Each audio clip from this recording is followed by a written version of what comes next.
Agar siz chiroqlarni mana shunday cho'zilgan yoki yoyilgan holda ko'rsangiz, bu sizda astigmatizm borligidan darak berishi mumkin. Kechasi mashina chiroqlari yoki svetoforlar atrofida uzun oq chiziqlar, yoyilgan nurlar paydo bo'lyaptimi? Bu doimo oddiy ko'z charchog'i bilan bog'liq emas. Astigmatizmga xos alomatlardan biri kechasi chiroqlarning tarqalib, yoyilib ko'rinishi.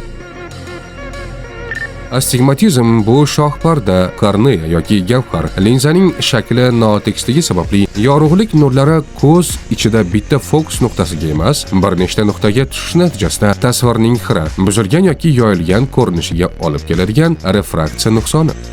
Bu holat vaqt o'tishi bilan o'zgarishi, ba'zida kuchayishi mumkin. Ammo erta aniqlansa, ko'zoynak yoki kontakt linzalar orqali to'liq nazorat qilish mumkin.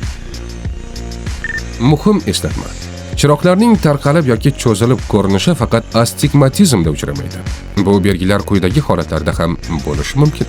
Quruq ko'z sindromi, ko'zning charchashi yoki zo'riqishi, noto'g'ri tanlangan ko'zoynak yoki linzalar, boshqa refraksiya buzilishlari.